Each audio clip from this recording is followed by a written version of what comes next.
प्रिय दर्शकों, नमस्कार। एक बार फिर से उपस्थित हूं आप सबके सामने विश्लेषण जन्म कुंडली का इस कार्यक्रम के अंतर्गत। आज जो आपके सामने कुंडली लेकर के आया हूं, ये कुंडली आई है मेरे पास भटिंडा, पंजाब से। शुरू करते हैं आज का कार्यक्रम। कहीं नहीं जाना है, बिल्कुल बन के रहिएगा। कार्यक्रम के आरंभ में आपको बताऊं कि आज के इस कुंडली विश्लेषण के कार्यक्रम में आपको पता चलेगा कि अगर आपकी कुंडली का चतुर्थ भाव का स्वामी कोई शुभ ग्रह न बन करके पापग्रह बनता हो तो वो कैसा परिणाम देता है। शुरू करते हैं। आइए, सबसे पहले जैसे कि आप लोग मेरे नियमित दर्शक हैं और रोज़ दिन कार्यक्रम देखते हैं, उसके लिए तो सबसे पहले आप लोगों का क्या ही धन्यवाद करूं, पर अच्छी बात है कि आप लोग एक अच्छी चीज़ देख रहे हैं, है ना। तो पंचांग पे सबसे पहले ध्यान लेके आते हैं आपका। भाद्रपद माह में जो लोग जन्मे होते हैं वो देखने में सुंदर होते हैं। इतना ही नहीं, वो बुद्धिमान और सुखी होते हैं। जीवन में उनको कष्ट थोड़ा कम होता है। शुक्ल पक्ष सोमवार दक्षिणायन में जन्मे होने से क्या होगा, जितने भी पापक ग्रह हैं वो सब के सब अब बलवान हो जाएंगे। पापक ग्रह बलवान होंगे तो क्या होगा, व्यक्ति में थोड़ी क्रूरता आएगी, थोड़ी कठोरता आएगी, थोड़ा प्रैक्टिकलिज्म बढ़ जाता है, थोड़े से धर्म से व्यक्ति दूर थोड़ा हो जाता है, या फिर उसमें कठोरता, निर्दयता, महत्वाकांक्षा, इन सभी चीज़ों का प्रभाव बढ़ने लगता है। शरद ऋतु में जन्मे हैं तो आलस्य होता है, और शुक्ल पक्ष में जन्मे हैं तो संततिवान तो होते हैं, सुंदर, सुखी, धनी और स्वाभिमानी, साथ ही साथ संतान से युक्त, माता और पिता की सेवा करने वाला और गुणी होता है। मतलब शुक्ल पक्ष में जो लोग जन्मे हुए हैं वो ठीक हैं। और इसमें भी इनका जन्म देखिए, तो शुक्ल पक्ष में जन्म हुआ और दिन का जन्म हुआ, तो दिन में सूर्य की रोशनी मिल गई 10 बजे, और अगर रात्रि में होती तो चंद्रमा की भी रोशनी मिल जाती। मतलब इस हिसाब से, हालांकि ऐसे शास्त्रगत बात यही आई है कि शुक्ल पक्ष में रात्रि का जन्म अच्छा होता है और कृष्ण पक्ष में दिन का जन्म अच्छा होता है। तो यहाँ तो बहुत बढ़िया है, क्योंकि दिन में भी रोशनी है, रात में भी रोशनी है। तो इस हिसाब से ये कुंडली यहाँ पे धन के लिए, बुद्धि के लिए, मानसिक स्थिति के लिए ठीक होगी। और शुक्ल पक्ष के द्वादशी तिथि के चंद्रमा है, मतलब अब द्वादशी, त्रयोदशी, चतुर्दशी और फिर उसके बाद पूर्णिमा। तो इसका अर्थ होगा कि अब यहाँ पे जिस बालक का जन्म शुक्ल पक्ष के द्वादशी तिथि को होगा, वो अपने से बड़ों का आदर करने वाला, धर्मगत आचरण करने वाला और निष्ठुर नहीं होता है। इतना ही नहीं, वो उसको सरकारी नौकरी, पिता से धन, भले उसके पिता को उससे धन प्राप्त न हो, पर वो पिता का धन प्राप्त कर लेता है और पैतृक संपत्ति को बहुत अच्छे तरीके से रेनोवेट करने वाला होता है, बढ़ाने वाला होता है, वृद्धि करने वाला, गंभीर वाणी का होता है। इसमें एक चीज आपको और भी होगी, जो द्वितीय भाव में शनि वृश्चिक राशि में बैठे हैं, वो वात जनित बीमारियां देते हैं। मतलब पेट में 3 दोष है ना, हमारा स्वास्थ्य जो होता है वो 3 चीजों पर निर्भर करता है, वात, पित्त और कफ पे। तो वात, पित्त और कफ अगर अनियंत्रित होते हैं तो व्यक्ति को कोई बीमारी होती है। तो इसमें से अगर व्यक्ति के स्वास्थ्य के बारे में चिंता करेंगे तो वहां पे वात से संबंधित समस्या होगी, क्योंकि वृश्चिक राशि मूलतः अष्टम भाव की राशि है और द्वितीय भाव में बैठी है। तो अब व्यक्ति को, और शनि वहां बैठे हैं तो वात के मतलब वायु तत्व का वो ग्रह है, और शनि बैठे हैं वृश्चिक राशि में, ये अर्धजलीय राशि है, धन, जल और पृथ्वी का मेल है। तो वहां पे वायु, जल और पृथ्वी का कोई मेल होता नहीं है। इस वजह से व्यक्ति को दिमाग में माइंडसेट, जो उसके विचार उपज होते हैं, वो थोड़ा गंभीर होता है, वाणी गंभीर होती है, थोड़ा रुग्ण, थोड़ा अतिवादी, ऐसा नेचर वाला, या आलसी, या परिणाम मिलने में देर, इस तरीके की चीजें देखने को मिलती हैं। पर इस कुंडली में जो सबसे अच्छी बात है, अभी तक मैंने कुंडली आगे नहीं देखी है, आप ही के सामने देख रहा हूं, पर शुक्ल पक्ष के द्वादशी तिथि के चंद्रमा बड़े अच्छे और उत्तम परिणाम देंगे। और यहां दिग्बली होकर के चतुर्थ स्थान में मकर राशि का निर्माण कर रहे हैं, जहां के स्वामी उसे देख रहे हैं। चंद्रमा पे शनि की दृष्टि हो गई। अब एक और भी बड़ी अच्छी बात है कि अगर चंद्रमा दिग्बली हुए, जिस राशि में बैठे हैं उस राशि का स्वामी पापक ग्रह होकर के चतुर्थेश दूसरे भाव में बैठ करके व्यक्ति को माता से सुख प्राप्त करा रहा है। लेकिन पिता से मतभेद होगा। क्यों? क्योंकि पिता भाव ये है, यहां का स्वामी चंद्रमा शनि से दृष्ट है और मंगल पीछे बैठे हैं। तो चंद्रमा दशम भाव के स्वामी होकर के उसके पीछे मंगल के बैठने के कारण व्यक्ति पराक्रमी तो होगा मंगल के कारण, मतलब इसमें कोई दो राय नहीं है कि व्यक्ति अपने पराक्रम के बल पे इंद्र का पद प्राप्त कर ले, अगर मेहनत उस स्थिति की करे तो। और चतुर्थ भाव के अधिपति जो शनि हैं वो दशम भाव के अधिपति को देख रहे हैं, केतु भी देख रहे हैं, इसके ठीक आगे 3 घर राहु देख रहे हैं। तो व्यक्ति के पिता मेहनती हैं, पर घर में कलह का वातावरण मच सकता है, पिता और पुत्र के संबंधों में थोड़ी सी टकराव होने की स्थिति है। और केतु की दृष्टि जो पिता के भाव के स्वामी चंद्रमा पे पड़ रही है, और माता का भाव है ये मातृभाव है, चतुर्थ स्थान, इस पे केतु की दृष्टि मतलब माता के भाव पे। और चंद्रमा कौन है? पिता के अधिपति। और कौन देख रहा है? माता भाव का स्वामी। तो माता और पिता और पुत्र ये तीनों एक तरीके से त्रिकोणीय प्रेम श्रृंखला बन गई, जहां आपस में किस तरीके का परिणाम मिलेगा? तो माता रुग्ण होंगी केतु की दृष्टि के कारण। चंद्रमा के ऊपर केतु की दृष्टि व्यक्ति के मन को इकट्ठा नहीं होने देगा, चिंताओं में ग्रसित रखेगा। और शनि की दृष्टि घर में कलह का वातावरण तैयार करेगी। पर इसका एक अच्छा फायदा भी होगा, बेनिफिशियल होगा, कि चंद्रमा जिस राशि में बैठे हैं उस राशि का अधिपति इस कुंडली का योग कारक ग्रह है। ये बड़ी अच्छी बात है। और सिद्धांत आप लोगों को मैं पहली बार बता रहा हूं कि अगर राशि जो बन रही है आपकी कुंडली में, चंद्रमा जिस राशि में बैठे हैं, अगर उस राशि का अधिपति आपकी कुंडली का योग कारक ग्रह है, और जरा सोच के देखिए तो ये श्रवण नक्षत्र में बैठेंगे, मकर राशि में बैठे हैं, तो श्रवण नक्षत्र में बैठेंगे, 19 अंश के हैं, हाँ 19 अंश के हैं, तभी श्रवण में होंगे, तो 19 अंश के हैं, श्रवण नक्षत्र में बैठेंगे।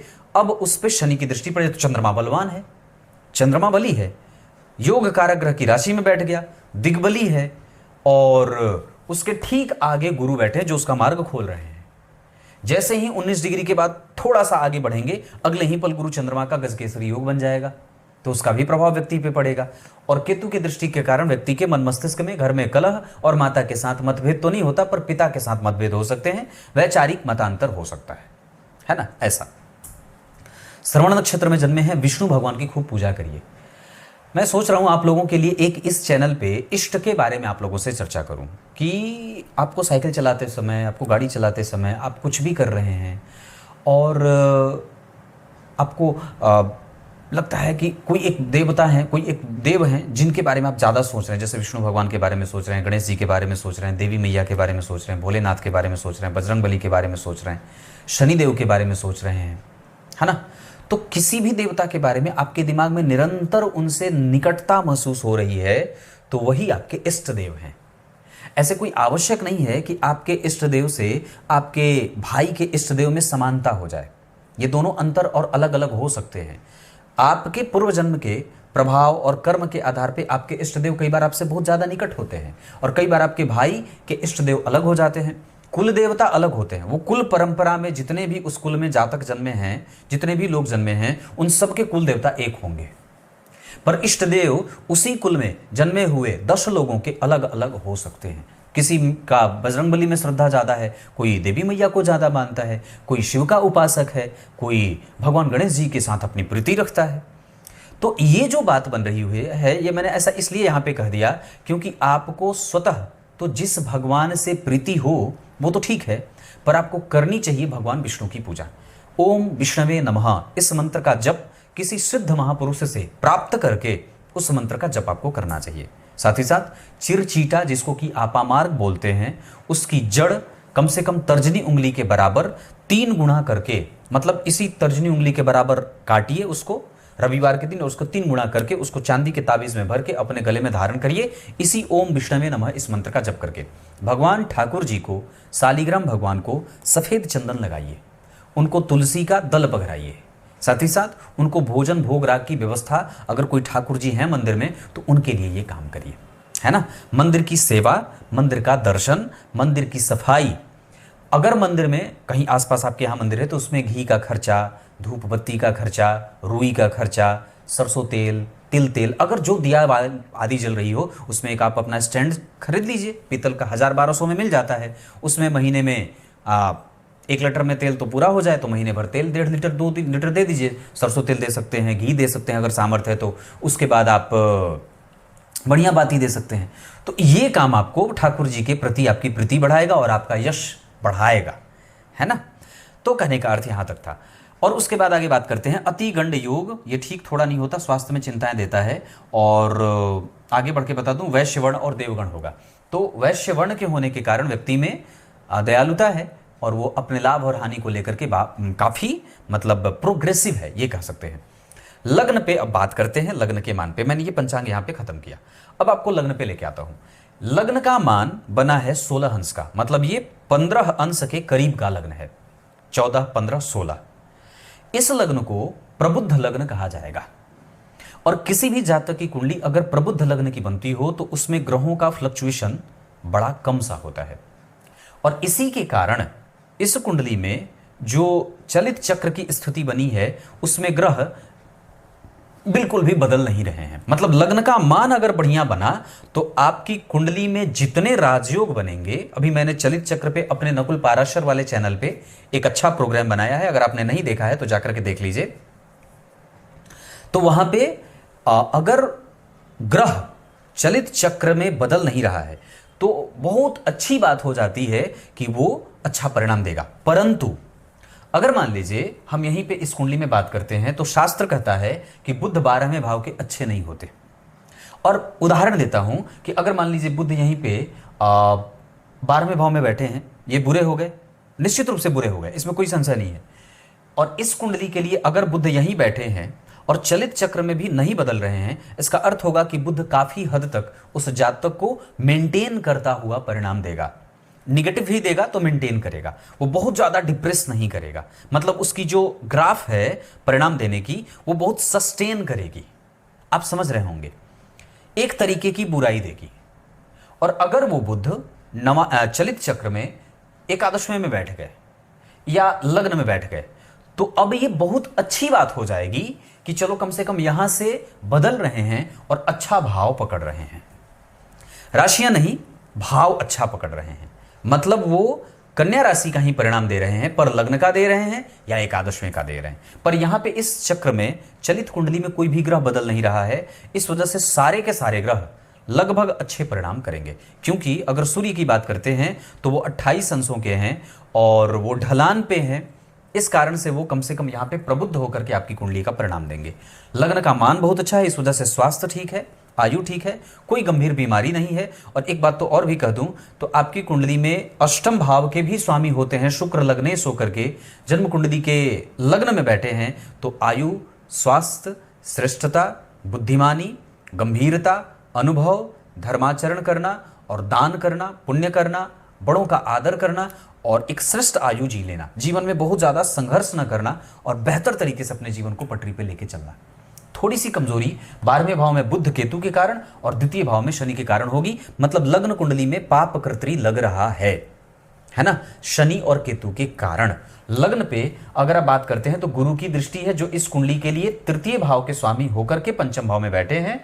मंगल और राहु का संबंध 6वें भाव से बन रहा है, शनि का संबंध चतुर्थ स्थान से बन रहा है। शनि और चंद्रमा और केतु जन्म कुंडली के चतुर्थ स्थान पे देख रहे हैं, उसका परिणाम मैंने 3 परिणाम बताए थे, पिता का वो वाला। और जब जन्म कुंडली के 6वें भाव पे मंगल और राहु का प्रभाव व्यक्ति को साहसी और जिद्दी बनाएगा, साथ ही साथ उसके शत्रु चाहे जितने भी रह जाएं वो अपने शत्रुओं से कभी भी डरने और हारने वाला नहीं होता। लेकिन इस राहु की दृष्टि शनि चतुर्थ और 12वें भाव पे पड़ रही है, इस वजह से व्यक्ति को कई बार अतिरिक्त उत्तेजित होता हुआ परिणाम देखते हुए देखा जाता है कि वो कई बार उत्तेजित होकर के भी परिणाम करता है। यहां मैंने राहु, बुध और केतु के बारे में क्या बात कही कि जल्दी से परिणाम प्राप्त करने की बड़ी जिज्ञासा होती है, या ये भी कह सकते हैं कि व्यक्ति कई बार अपनी वाणी, अपनी बुद्धि और अपने ग्रास्प कैपेसिटी को या उसका सतत सही इस्तेमाल नहीं कर पाता है। एक पक्ष और भी यहाँ पे जो बहुत बढ़िया है, जो 2 ग्रहों का बन रहा है, ये चंद्रमा और बुध का बन रहा है। अगर ये दोनों ग्रह एक दूसरे से त्रिकोण या त्रित्रिकोण में बैठे हैं नवम पंचम में, तो इसे इतना बढ़िया कहा गया है कि ऐसे जातक कभी भी अपनी आवश्यकता की पूर्ति के लिए किसी के पास नहीं जाते हैं। इनका काम परमात्मा की कृपा से सारा होता रहता है। और सबसे इसमें भी अच्छी बात है कि इनकी कृतज्ञता दूसरों के प्रति देखते बनती है। आगे बढ़ के बात करता हूं, नवांश चक्र पे लेके आऊंगा, पर उससे पहले लग्न चक्र में और भी चीजें जो मैं आपको समझा सकता हूं। जैसे चतुर्थ स्थान के अधिपति के बारे में मैंने चर्चा कर दी। भाग्य भाव के स्वामी 12वें बैठे हैं, पर स्वग्रही हैं, केतु के साथ हैं और गुरु से षडाष्टक में हैं। चंद्रमा द्विद्वादश में है, इस कारण से व्यक्ति को धर्मगत आचरण करने का दबाव रहेगा। कहने का अर्थ है मेरा कि आपके ऊपर ये हमेशा प्रेशर रहेगा कि आप धर्म करें, मंदिर जाएं, तीर्थ करें, दान करें, पुण्य करें, भागवत कथा पढ़ें, गीता पुराण आदि में अपनी दिलचस्पी जागृत करके रखें। 12वें के बुध हैं तो व्यक्ति को मृत्यु अच्छी आती है और कई बार व्यक्ति दूसरों की सेवा के पीछे अपना धन खर्च करना चाहता है ना। और इसमें मन स्थिति बड़ी ही अनुकूल रहती है क्योंकि चंद्रमा बड़े अद्भुत बैठे हैं।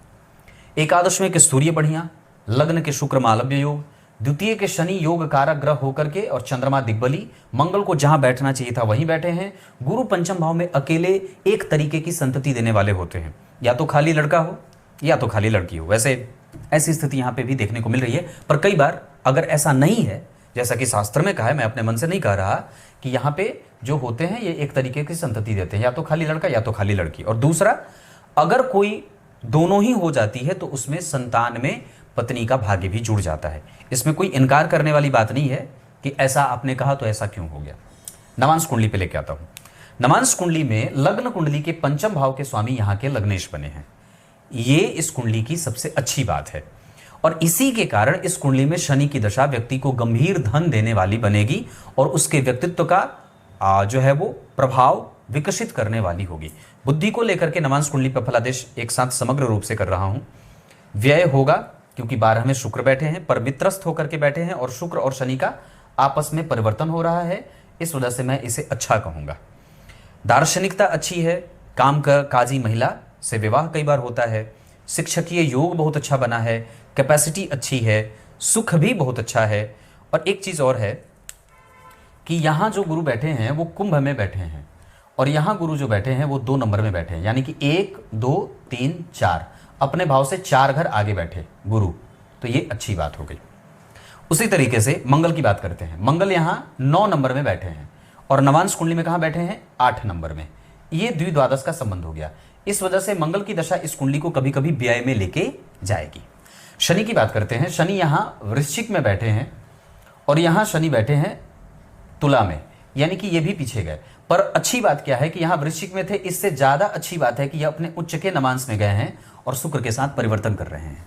इस वजह से यहाँ दाम्पत्य में भाग्य भी ठीक है, कम्युनिकेशन भी ठीक है, न्याय पक्ष भी ठीक है, दार्शनिकता भी ठीक है और इसमें कोई दो राय नहीं है कि यहाँ मंगल से ज्यादा अच्छे परिणाम शनि के मिलेंगे दशाओं में। उसके बाद सूर्य की बात करते हैं। यहां सूर्य सिंह राशि के बैठे हैं और यहां सूर्य बैठे हैं कहां? धनु राशि में, मतलब यहां से वो त्रिकोण में बैठे हैं 5 घर आगे। इस वजह से सूर्य की दशा भी इस कुंडली में अच्छे परिणाम देने वाली बनेगी। एकदम बिल्कुल गारंटी दे सकता हूं, इसको कोई काटेगा नहीं। तो यहां पे सूर्य का प्रभाव ऐसा मिल जाएगा। उसके बाद बात करते हैं चंद्रमा की। यहां चंद्रमा मकर में बैठे हैं और यहां चंद्रमा बैठे हैं मिथुन में। अब जरा गौर करिए, तो यहां से 6वें 8वें के संबंध में चले गए। तो ये चंद्रमा की दशा में थोड़ी बहुत आय में विषमता और इस स्थिति में कई बार संतति से विमुख होना या संतति से दूर होना, ऐसी परिणाम देखने को मिल जाएंगे। मतलब थोड़े बहुत मानसिक व्यग्रता का सिद्धांत वहां पे लागू होगा। दशमांशा कुंडली का लग्नेश लग्न को देख रहा है, ये बहुत अच्छी बात है। आप व्यापार भी कर सकते हैं। इसके अतिरिक्त दार्शनिकता बहुत अच्छी बन रही है, कारोबार को लेकर के रिसर्च बहुत अच्छा है, साहस बहुत अच्छा है। जीवन में जितनी भी समस्या आएगी कारोबार में, उसको व्यक्ति टैकल करने के लिए पूरी मजबूती से जो है वो खड़ा रहता है। और विदेश जाना भी इस कुंडली में ठीक रहेगा। शुक्र की दशा लग्नेश होने के बावजूद करियर के क्षेत्र में थोड़ी बहुत व्यय की स्थिति लेके जाएगी, मानसिक चिंता रहेगी। राहु की दशा में स्वास्थ्य से संबंधित चिंता होगी, जबकि बुध की दशा में जल्दबाजी में निर्णय और बचकानी हरकत करने का दोष दिखेगा। शनि की दशा में व्यक्ति को धन से संबंधित समस्या नहीं होगी, लेकिन वहां पे धन आने के योग बनेंगे। जबकि मंगल की दशा में व्यक्ति का पराक्रम बढ़ेगा और गुरु की दशा में व्यक्ति की दार्शनिकता बढ़ेगी। इतना ही नहीं, गुरु की दशा में मानसिक सुख शांति भी, घर में माहौल अच्छा रहेगा। राहु की दशा में काफी हद तक आपके मन में और चित्त में व्यग्रता का भाव देखने को मिलेगा, जबकि केतु की दशा में रोग और रोग प्रतिरोधक क्षमता, कई बार जो नाभि का क्षेत्र होता है वो ऑपरेशन आदि का योग केतु की दशा में देखने को मिलेगा। शुक्र की दशा में धन व्यय होगा और कई बार भाग्य में थोड़े बहुत संघर्ष की स्थिति बनेगी, लेकिन उसका परिणाम आपको मिल जाएगा जो भी आप चाहेंगे शुक्र की दशा में। इसके अतिरिक्त अगर मैं बात करता हूं तो कर्म क्षेत्र को लेकर के शनि की दशा में आपको शायद परिणाम न मिले, पर आप मेहनत बहुत अच्छे तरीके से करेंगे, उसके साथ आप न्याय बहुत अच्छा कर लेंगे। जबकि राहु और मंगल की दशा में करियर का जो प्रभाव रहेगा वो आपको साहसी, जिद्दी और अपने स्वाभिमान को जागृत करने वाला बनाएगा। ये विभिन्न ग्रहों की दशाएं होंगी। सूर्य की दशा में आपके महत्वाकांक्षा की पूर्ति होगी। वहीं सूर्य की दशा वर्गोत्तम होने के कारण यहां भी एकादशवें भाव में, यहां भी एकादशवें भाव में बैठने के कारण आपको बड़ा ही श्रेष्ठ परिणाम मिलेगा, जिसमें बड़े पिता, बड़े भाई, आपकी जो महत्वाकांक्षा है, संतान, ये सारी चीजें बहुत अच्छी हो जाएंगी। इसके अतिरिक्त इस कुंडली में सूर्य की दशा में व्यक्ति को उसके अटके हुए पैसे मिलेंगे। दुश्मनों से जो नाराजगी होगी वो मित्रता में बदल जाएगी और कई बार आपके शत्रु आपसे डर करके भाग जाएंगे, ऐसा होगा। ये लग्न, नवांश और दशमांशा के आधार पर मैंने विभिन्न ग्रहों की दशाओं के बारे में बात की। अब बात करेंगे कि कौन सा ग्रह कितने प्रतिशत का परिणाम देगा, इंटेंसिटी उसकी कितनी रहेगी। तो सबसे पहले बात करेंगे सूर्य की। वहां पे आपको वो चूंकि ग्रह 28 अंशों का बैठा है पर एकादशवें भाव में है, गुरु से दृष्ट होकर के आपको चरित्रवान बना रहे हैं। उससे पंचम भाव में मंगल, शनि की दृष्टि सूर्य पे, इस कारण से कई बार आपके सूर्य के प्रभाव के कारण लक्ष्मी, जो कि सूर्य लक्ष्मी के कारक होते हैं, वहां पे थोड़ी सी मेहनत करने की आवश्यकता पड़ेगी। और 25% आपको किसी भी काम को करने के लिए 25% मेहनत बढ़ानी होगी और 100 पाना होगा तो आपको एक्स्ट्रा 125 मेहनत करनी होगी। इसके साथ चंद्रमा 50% का अच्छा परिणाम करेंगे। मैंने इनकी दशा के बारे में थोड़ी सी कभी कभी नाराजगी भी बताई है कि ये थोड़े नाराज होकर परिणाम देंगे। मंगल आपकी कुंडली में, हमें हनुमान चालीसा का पाठ प्रत्येक दिन 3 बार, मंदिर का दर्शन यह आवश्यक होगा। और अगर हो सके तो खड़ा मसाला है ना, गरम मसाला जो होता है उसका दान किया करिए।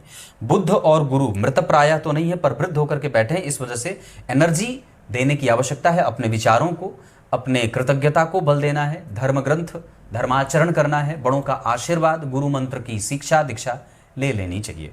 शुक्र का प्रभाव 100% परिणाम देगा, जिसके कारण आपकी कुंडली में कम से कम लग्नेश बलवान है। लग्न बली तो वीर्य बली, और वीर्य बलवान तो व्यक्ति का इच्छा शक्ति बलवान, प्राप्त करने की शक्ति बलवान। राहु और केतु भी आपकी कुंडली में कम से कम सामान्यतः अच्छे परिणाम देने वाले ग्रह बन रहे हैं। होरा चक्र के आधार पर आपका ध्यान लेके आऊंगा तो चंद्रमा, राहु, केतु और शुक्र, इनकी दशाएं आपको थोड़ा मानसिक क्लेश देने वाली होंगी, पर शुक्र की दशा में आपकी महत्वाकांक्षा बढ़ने के साथ आपको उसमें पूर्ति भी देखने को मिलेगी। जबकि सूर्य, शनि, गुरु, बुध और मंगल, इनकी दशाएं मानसिक शांति देने के साथ साथ आपको बेहतर परिणाम देने वाली बन रही हैं। अब मैं अष्टक वर्ग आदि पे आपका ध्यान लेके आता हूं। बहुत ध्यान से समझिएगा, कुंडली विश्लेषण बहुत आवश्यक होता है। हमें अपने व्यक्तित्व को और भी ज्यादा श्रेष्ठ बनाने के ऊपर मेहनत करना है। हम ग्रंथों के अध्ययन से अपने आप को और भी गंभीर बना सकते हैं। वाणी गंभीर है, धन है, पैतृक संपत्ति का लाभ है, अपने पिता के ऊपर आपको भी व्यय करना चाहिए। तीर्थ कराइए, दर्शन कराइए, उनसे दान करवाइए, ये सब काम कर सकते हैं। साथ ही साथ मेहनत बढ़ाने की और आवश्यकता है, क्योंकि मंगल भी 24 अंश के बैठे हैं, ढलान की तरफ जा रहे हैं। इस वजह से मेहनत करिए, लगातार मेहनत करने की आवश्यकता होगी। चंद्रमा ठीक है, भवन भूमि वाहन का सुख बहुत अच्छा होगा। मंगल उच्चाभिलाषी है, इस वजह से चतुर्थ भाव का बल बढ़ा रहेगा। माता साहसी हैं और आपके लिए उनके मन में अच्छे भाव हैं, जैसे कि सभी माताओं का होता है। इसके अतिरिक्त इस कुंडली में एजुकेशन सामान्यतया थोड़ी बाधित है। राहु से पंचम भाव के अधिपति दृष्ट हैं, इस वजह से कई बार संतति से भी ऑपरेशन करना या संतति के स्वास्थ्य में कमजोरी भी देखने को मिल जाती है। विवाह में कभी कभी अगर मतभेद होता होगा तो इसी राहु के कारण होता है। और साथ ही साथ व्यापार इस कुंडली का तो बिल्कुल भी ठीक नहीं है। नौकरी इस कुंडली में ठीक है, चाहे प्राइवेट ही सही, मत व्यापार ठीक नहीं है। सरकारी नौकरी या प्राइवेट नौकरी आप कर सकते हैं, प्राइवेट नौकरी के योग ज्यादा बन रहे हैं। इसके साथ साथ या अर्ध सरकारी के, इसके साथ साथ आपकी कुंडली का रिसर्च हमें और भी ज्यादा ठीक रखना है। हमें बहुत ज्यादा चिंता करने की कोई आवश्यकता नहीं है।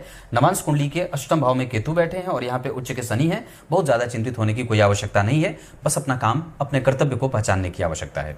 भाग्य का बल इस कुंडली में 100% है, आप भाग्यशाली हैं, इसमें कोई दो राय नहीं है, क्योंकि बुध इस कुंडली के लिए राजयोग कारक ग्रह होते हैं भाग्येश होकर के। और केतु के साथ बैठे हैं तो आपको धर्म में आचरण भी बहुत अच्छा दे देते हैं। बुध हुए केतु जब अंतर में आएंगे या प्रत्यंतर में आएंगे कभी कभी भी, तो ये अच्छे परिणाम देने वाले बनेंगे, नुकसानदायक नहीं होगा। कम से कम आपका उस समय अनुभव बढ़ा रहेगा, ये बात तो पक्की है। दशम स्थान की स्थिति जो मैं देख रहा हूं उसमें आपका करियर ठीक है और पद मिल जाएगा। आपको पद से ज्यादा प्रतिष्ठा की भूख है। इसके अतिरिक्त आपको कोई भी आपका काम सूर्यदेव रोकने नहीं देंगे। विदेश जाने का भी काम आप कर सकते हैं, इसमें कोई दो राय नहीं है। शुभ अंक आपकी कुंडली के आधार पे 8 रहेगा। शुभ रंग सफेद और चांदी का रंग या फिर क्रीम कलर, ये दोनों तीनों इस्तेमाल कर सकते हैं। राशियां जहां आप धन कमाने जा सकते हैं उसके आधार पर धन थोड़ी मेहनत करके आपको कमाने पड़ेगी, क्योंकि एकादशवें भाव के स्वामी एकादशवें भाव में है पर वृद्ध या मृत प्राय होकर के बैठे हैं, इस वजह से लाभ थोड़ा कम मिलता है। और द्वितीय भाव के अधिपति जो मंगल बनते हैं वो इस कुंडली के लिए मारक ग्रह हैं और तृतीय भाव में बैठे हैं, इस कारण से कई बार व्यक्ति को धन मेहनत से कमानी पड़ती है। लेकिन एक बात जरूर अच्छा कहूंगा कि पंचम और चतुर्थ के अधिपति होकर के द्वितीय भाव में शनिदेव बैठे हैं तो यहां खराब नहीं होंगे, है ना। उसके बाद बात करते हैं नक्षत्र में, उत्तरा फाल्गुनी, श्रवण, अनुराधा और स्वाति तो नहीं, ये 3 नक्षत्र। इसके साथ साथ पुष्य और पुनर्वसु भी आपके लिए अच्छे रहेंगे। दान वगैरह करना होगा तो श्रवण नक्षत्र में कर सकते हैं। जो मैंने माह बताया है, जो तिथि बताई है शुक्ल पक्ष की द्वादशी तिथि, उस समय दान करेंगे और श्रवण नक्षत्र में दान करेंगे तो ज़्यादा बढ़िया रहेगा। दवाइयाँ श्रवण नक्षत्र में मत लीजिएगा, शुरुआत दवाई की करनी हो तो श्रवण नक्षत्र में मत करिएगा। ये इतनी सारी चीज़ें हैं। अब मैं आपको दशाओं पर चर्चा मैंने कर दी, नक्षत्र बता दिया, अंक बता दिया, दिन इस कुंडली के लिए शुक्रवार और शनिवार का बहुत अच्छा रहेगा। ये अल्टीमेटली इतनी सारी चीज़ें हैं। अभी शनि की दशा आएगी जहां हमें अपने काम पे फोकस बढ़ाना है, अपने आप को थोड़ा आइसोलेट करना है, परिवार के साथ संपर्क बना करके भी रखना है और अपने परमात्मा से अपने संबंध ज़्यादा जोड़ने हैं, अपनी आत्मा को समझने की चेष्टा करनी है। ग्रंथ का दान कर सकते हैं, तीर्थ क्षेत्र में दर्शन कर सकते हैं, ये सारी चीज़ें आप कर सकते हैं। इस कुंडली में लग्न तुला का बना है, लग्नेश ठीक बैठे हैं, लग्न पे गुरु का प्रभाव है, इस वजह से अनुभव, आयु, स्वास्थ्य और व्यवहार दोनों अच्छे हैं। आयु बहुत अच्छी है, आयु का स्वामी लग्न में, आयु के कारक अष्टम को देख रहे हैं। क्लियर है? कुछ इसी तरीके से आज के इस कुंडली विश्लेषण के कार्यक्रम का समापन करते हैं। कैसा लगा है कार्यक्रम जरूर बताइएगा। तब तक के लिए बहुत बहुत नमस्कार।